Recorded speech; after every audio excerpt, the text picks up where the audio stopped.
Harapan kita bukan hanya anaknya saja nanti yang dimuliakan, tapi keluarganya juga.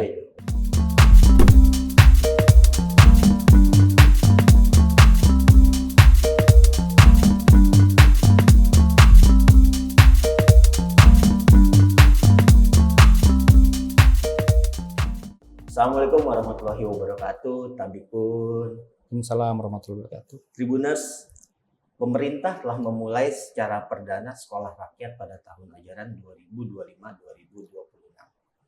Menteri Sosial Saifullah Yusuf atau Gus Ipul mengungkapkan target awal program sekolah rakyat berada di 100 titik lokasi di Indonesia. Pada 14 Juli 2025, sebanyak 63 sekolah rakyat sudah mulai melakukan kegiatan belajar mengajar. Sisanya dicanangkan akan mulai melakukan kegiatan belajar mengajar pada akhir Juli. Satu diantaranya berada di Lampung. Bagaimana persiapan jelang penyelenggaraan sekolah rakyat di Lampung? Untuk membahas hal tersebut, saat ini saya sudah bersama dengan Kepala Dinas Sosial Lampung, Bang Aswarodi. Assalamualaikum. Waalaikumsalam, Bang Ridwan. Gimana kabarnya? Sehat, alhamdulillah sehat. Bang, sebelum kita membahas rencana penyelenggaraan sekolah rakyat, sebenarnya sekolah rakyat itu apa sih, Bang?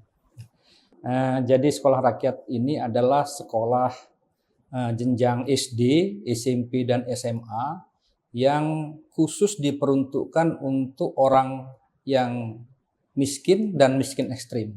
Jadi Bapak Presiden dalam hal ini ingin memberikan kesetaraan setiap anak bangsa, apakah itu yang kaya ataupun yang kurang mampu, itu semuanya harus punya hak akses yang sama untuk bisa mengakses pendidikan yang berkualitas. Sehingga Bapak Presiden menginisiasi untuk mengadakan sekolah rakyat ini. Provinsi Lampung mengusulkan ada 2 titik untuk sekolah rakyat permanen. Yang pertama di Kota Baru, lalu yang kedua di Desa Sulusuban, Kecamatan Anak Tuha, Kabupaten Lampung Tengah. Lalu 15 kabupaten kota juga mengusulkan ini, diarahkan oleh Pak Gubernur untuk juga mengusulkan. Alhamdulillah Provinsi Lampung dalam hal ini dari 2 usulan yang kita usulkan, yang di Kota Baru ini disetujui, ada 21 titik, dan yang di Sulusuban ini sedang dalam proses.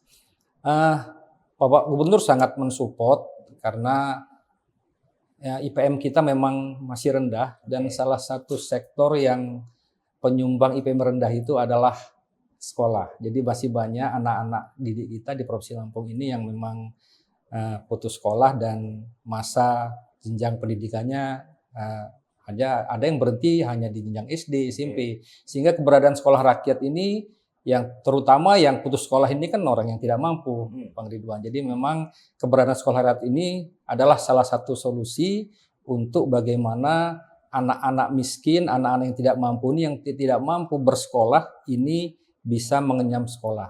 Sekolah rakyat ini, Bang Ridwan, gratis. 100% gratis. Jadi tidak ada biaya sama sekali. Dan kalau kita lihat konsepnya, tujuan daripada munculkannya sekolah rakyat ini atau didirikannya sekolah rakyat ini adalah untuk memutus mata rantai kemiskinan. Orang tuanya boleh miskin, tapi anak-anaknya tidak boleh miskin. Ini statement dari Pak Presiden. Karenanya, sukses mereka juga. Iya, karenanya ini sekolah yang bagus ya. Sekolah rakyat ini adalah sekolah yang berkualitas dan menjanjikan bagi anak-anak yang tidak mampu ini untuk merubah nasibnya.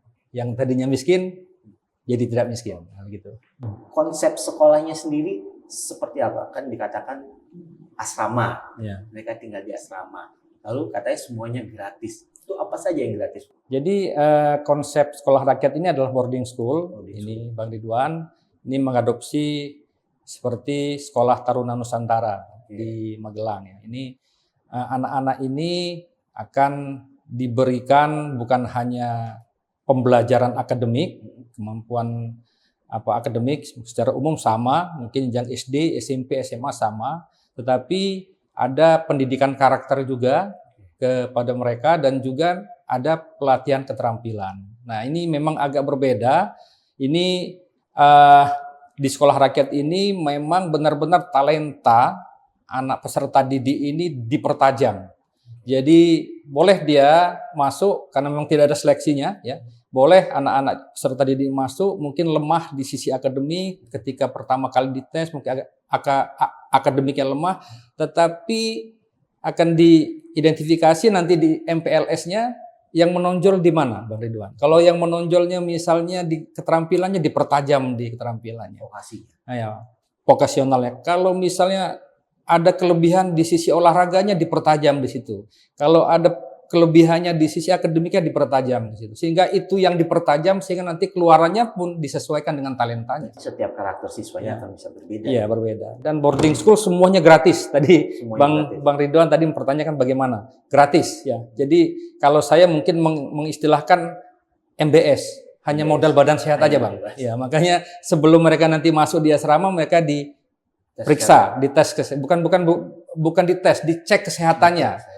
Dicek kesehatannya. Kalau misalnya ternyata setelah dicek kesehatannya sakit, diobati dulu sampai sembuh. Setelah sembuh baru masuk nanti ini. Nah, berarti mereka tinggal di asrama itu selama kegiatan belajar mengajar, baru pas libur baru boleh pulang. Iya, seperti itu. Jadi 24 jam tinggal di asrama, bukan hanya anak-anak saja yang tinggal di asrama, tapi gurunya juga tinggal di asrama, tenaga kependidikan yang tinggal di asrama, termasuk kepala sekolahnya, Bang Ridwan. Nah, di Lampung sendiri kan akan mulai pada akhir Juli. Ya. Jumlah siswanya sudah lengkap semua atau seperti apa? Ya, tadi seperti yang saya informasikan bahwa Lampung mengusulkan sekolah rakyat, alhamdulillah disetujui. Dan untuk sekolah ini ada dua, Bang Ridwan, sekolah rakyat permanen dan sekolah rakyat perintisannya. Dua hal ini ada korelasinya. Nah, karena Lampung untuk pengusulan sekolah rakyat permanennya disetujui, titiknya ada. Bukan, tanah kosong di Kota Baru 10 hektar ini disetujui, insya Allah mungkin di tahun ini akan dibangun oleh Kementerian Sosial, maka Bapak Presiden kan menginginkan proses belajar mengajar itu dilaksanakan di tahun 2025 ini. Sehingga untuk titik-titik sekolah rakyat yang disetujui sekolah permanennya, itu diminta untuk mengusulkan penyelenggaraan sekolah rakyat rintisan. Sehingga pemerintah Provinsi Lampung dalam ini Bapak Gubernur sangat antusias mengusulkan BPSDM untuk sebagai sekolah rintisan. Sudah disurvei oleh Kementerian PU dan sesuai dengan bangunannya disetujui untuk dibuka 3 rombel jenjang SMA.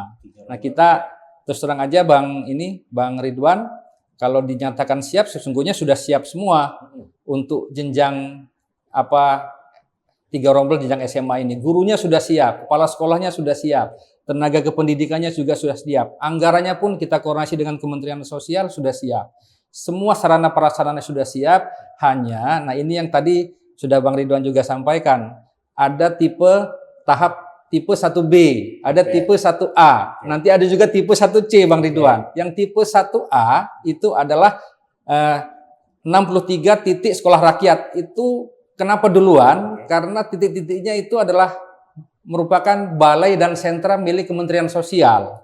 Itu yang memang bangunan dan sarana prasarananya memang sudah lebih dulu siap. Tidak sehingga renovasi lagi. Ya, renovasi ringan lah ini kan. Sehingga itu karena sudah siap, prosesnya sudah terlebih dahulu dijalani oleh balai dan sentra ini. Sehingga itu dimulai di tanggal 14 Juli kemarin MPLS. Nah, kita karena kontrak renovasi BPSDM ini dimulainya 4 Juli kemarin, selesainya 45 hari kerja, harusnya nanti di pertengahan bulan Agustus, tapi dari Kementerian Sosial mengharapkan rekanan ini bisa menyelesaikan di akhir Juli. Nah, sehingga untuk yang tahap 1B ini kita dorong atau didorong oleh Kementerian Sosial akan memulai proses MPLS-nya itu nanti di akhir Juli 2025. Ini kan ada 75 siswa. Ya. Dari mana saja ini, Bang? Jadi Provinsi Lampung ini bukan hanya provinsi yang mengusulkan, Bang. Ini ada juga kabupaten kota.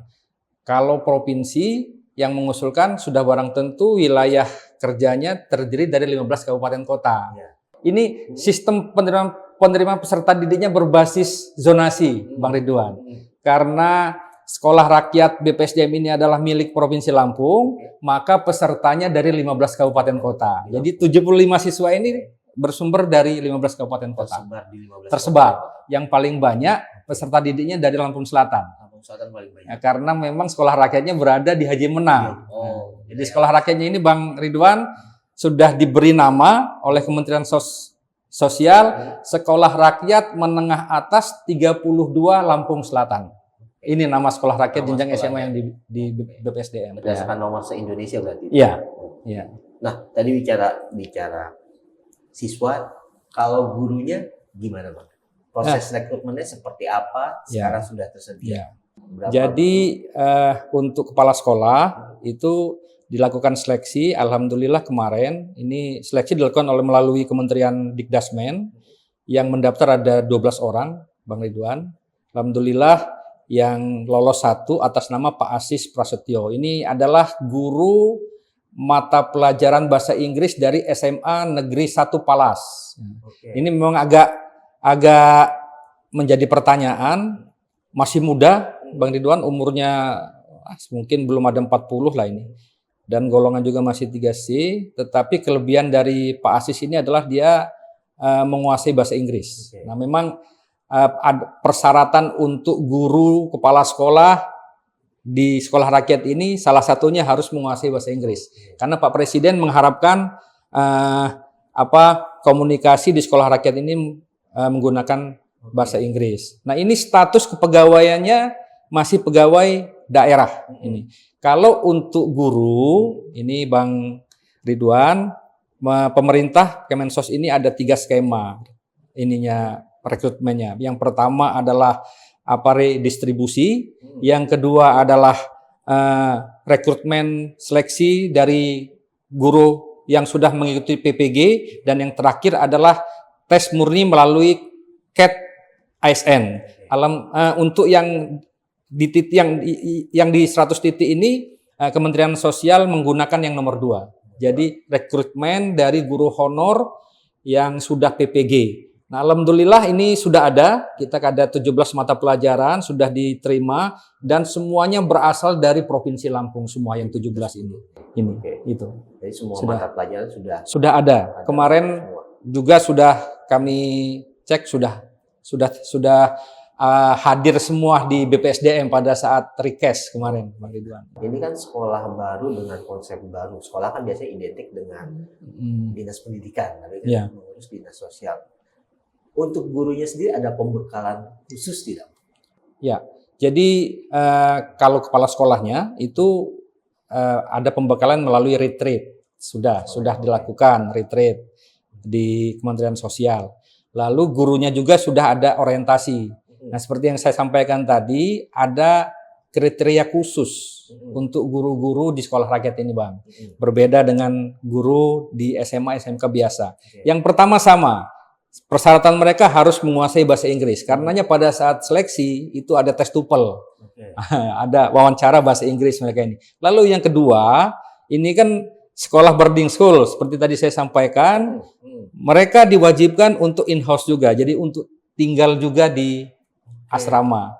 Terus persyaratan lagi yang ketiga sudah barang tentu. Seperti yang tadi harapan dari Bapak Presiden. Ini sekolah rakyat ini kan memang pertama kali masuk ini di MPLS ini nanti akan diidentifikasi, Bang Ridwan. Ini sudah ada tim dari Bang Ari Ginanjar terkait dengan untuk mengidentifikasi talenta masing-masing peserta didik. Nah, dari kelebihan anak-anak ini yang menonjol, inilah nanti keluarannya adalah dipertajam, keluarannya nanti diarahkan seperti itu. Karenanya pada saat peninjauan Pak Mensos, Bang Ridwan, Pak Mensos selalu menanyakan ke anak-anak, kamu cita-citanya apa gitu kan, maunya apa gitu kan. Sudah pada tentu kan mereka biasanya cita-citanya itu disesuaikan dengan talenta mereka. Saya mau jadi tentara, saya mau jadi dokter, saya mau jadi ini. Nah, itu yang nanti akan dipertajam, diarahkan sesuai dengan talentanya, Bang Ridwan. Jadi tugas gurunya ini juga harus lebih memperhatikan karakter setiap siswa didik. Iya. Nah, Bang, ini kan sekolah rakyat untuk masyarakat miskin seperti tadi disebutkan, miskin dan miskin ekstrim. ketika masa sekolah berlangsung 3 tahun di SMA, tapi kemudian keluarganya ternyata dinyatakan sudah tidak lagi masuk kategori miskin. Apakah dia akan tetap meneruskan sekolah atau seperti apa? Ya, jadi Bang Ridwan, konsepnya Pak Menteri ini memang bukan hanya kita diminta, bukan hanya mengintervensi anaknya saja. Jadi misal seperti kemarin kan pada saat kunjungan Pak Mensos meninjau calon peserta didik di Gunung Sulah, itu ketemulah anak yang orang tuanya kerjanya penghasilannya serabutan dan di bawah 100 di bawah 1 juta gitu. Lalu ditanya tempat tinggalnya juga rumahnya masih geribik, lantainya masih lantai tanah, tapi ditanya Pak Menteri bagaimana status tanahnya? Ini lahan saya, Pak. Nah, yang seperti ini Pak Menteri mengharapkan ada kolaborasi antara pemerintah pusat yang menyekolahkan anaknya dengan pemerintah daerah. Jadi nanti anaknya diintervensi melalui sekolah rakyat, orang tuanya mungkin dengan konsep pemberdayaan, nanti mungkin dicarikan pekerjaan yang layak untuk orang tuanya, lalu rumahnya yang tidak layak ini Pak Menteri mengkoordinasikan dengan pemerintah daerah kalau mungkin ada bedah rumah gitu. Nah, jadi semuanya diintervensi, bukan hanya anaknya. Jadi harapan kita bukan hanya anaknya saja nanti yang dimuliakan, tapi keluarganya juga. Bang Ridwan, upaya pengentasan kemiskinan secara keseluruhan. Ya. Ini pertanyaan terakhir mungkin Bang. Kan ini sekolah rakyat untuk semua tingkatan pendidikan dasar dan menengah. Sementara yang kita baru mulai di Juli ini kan untuk tingkat menengahnya, tingkat SMA. Nah, untuk tingkat SD dan SMP-nya kapan akan mulai berlaku? Ya, tadi seperti saya sampaikan ada 3 tahap. Tahap 1A yang 63 titik, tahap 1B 37 titik, Lampung ada di BPSDM, dan ini ada tahap selanjutnya, yakni tahap 1C. Lampung dapat juga, Bang Ridwan. Tahap 1C ini ada di Satuan Pelayanan Vokasional, bangunan milik Kemenaker di BLK di Jalan PU. Nah, ini sudah disurvei oleh Kementerian PU dan direkomendasikan Kementerian PU layak untuk diselenggarakan sekolah rakyat rintisan yang kedua. Nah, ini kami sudah dapat surat dari Kementerian Sosial untuk melakukan rekrutmen peserta didik untuk jenjang SD dan SMP. Karena Pak Presiden mengharapkan untuk sekolah rakyat permanen yang sudah disetujui yang ada dan sudah disetujui sekolah rakyat permanennya itu sedapat mungkin melaksanakan sekolah rakyat rintisan di 3 jenjang ini. Kita jenjang SMA sudah ada, jenjang SD dan SMP kita akan buka di 1C yang rencananya akan dilaksanakan di bangunan Satpel Vokasional BLK ini. Ini juga gimana? Kapan itu, Bang? Kapan rencana? Nah, kami kemarin koordinasi dan kami tanyakan dengan Biro Umum Kementerian Sosial. Ini agak berbeda. Kalau yang 1B ini PPK-nya adalah dari Kementerian Sosial. Untuk yang 1 ini dari Kementerian PU ya. Untuk yang 1C ini kementeriannya PPK-nya langsung oleh balai yang ada di sini, Bang. Jadi mungkin proses pengadaannya akan lebih cepat dan proses pengerjaan renovasinya akan lebih cepat. Sehingga informasi dari Pak Kepala Biro Umum kemarin, ini untuk yang 1C ini direncanakan akan dioperasionalkan pada akhir bulan Agustus atau awal September tahun 2025 ini juga. Ya, gitu. Berapa jumlah siswa target? Ya, SD 2 rombel, ini 50 siswa karena 1 rombelnya 25, lalu SMP 1 rombel jumlah siswanya 25. Jadi 75 juga ya. Untuk tingkat pendidikan dasar ya. Ya. Itu sudah mulai melakukan rekrutmen juga untuk siswa. Sudah. Kami kemarin menindaklanjuti surat dari Bapak Sekjen untuk melakukan rekrutmen Bang Ridwan, karena jenjang SD SMP ini kan sebenarnya kalau dari sisi kewenangan ini ada di kabupaten kota. Sehingga di awal kami memberikan kesempatan sepenuhnya kepada Kota Bandar Lampung, di mana sekolah ini kan adanya di Kota Bandar Lampung. Kami serahkan kepada Kadis Sosial dan Korkap PKH untuk mencari siswa jenjang SD 2 rombel, jenjang SMP 2 rombel. Dan Bang Ridwan, kami informasikan ini sesuai arahan dari kementerian untuk mencari yang putus sekolah. Putus sekolah. Itu. Carilah anak-anak jenjang SD yang putus sekolah. Apakah memang dianya setelah lulus TK tidak bisa bersekolah, putus sekolah, ataukah memang dia putus sekolahnya memang putus sekolah mungkin di kelas 2, kelas 3 dia putus sekolah. Ini kami arahkan untuk direkrut semua untuk memulai sekolah baru jenjang SD dan jenjang SMP. Putus sekolah ini karena kegiatan belajar sudah berjalan. Karena kan di Agustus mulainya. Iya. Ya bukan, nggak maksudnya rekrutmennya ini diprioritaskan dari anak-anak miskin ekstrim yang putus sekolah gitu. Jangan ambil anak-anak yang memang sudah bersekolah gitu kan. Nanti ini kan akan mungkin ada protes dari teman-teman SD yang siswanya kok diambil gitu kan. Nah, perkembangan terakhir ini dari Bandar Lampung ini dari pencarian ini baru untuk jenjang SD baru dapat 11. Jenjang SMP baru dapat 13. Sehingga kemarin kita rapatkan sepertinya akan kita buka ruang untuk ada kontribusi dari kabupaten terdekat gitu. Kalau memang ini tidak mampu memenuhi kuota SD 50 dan SMP 25, kita akan minta bantuan ke kabupaten terdekat seperti Lampung Selatan, Sawaran, Metro, Pringsewu, Lampung Tengah untuk ini. Nah, untuk Dewan Gurunya juga berlaku sama.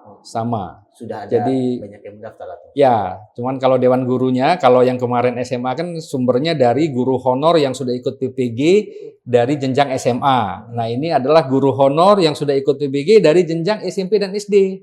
Direkrutmen nanti oleh ini pelaksananya oleh Kemendikdasmen. Nah, hanya nanti begitu sudah siapa yang lolos itu akan jadi organiknya Kementerian Sosial. Oke, siap. Terima kasih banyak nih Bang Aswarudi. Cukup banyak sekali informasi tentang sekolah rakyat. Semoga bisa membangun Lampung lebih baik lagi di sektor pendidikan. Baik Tribuners, demikian bincang-bincang kita bersama Kepala Dinas Sosial Lampung, Bang Aswarudi. Sampai jumpa lagi dalam podcast Tribun Lampung berikutnya. Wassalamualaikum warahmatullahi wabarakatuh. Waalaikumsalam warahmatullahi wabarakatuh.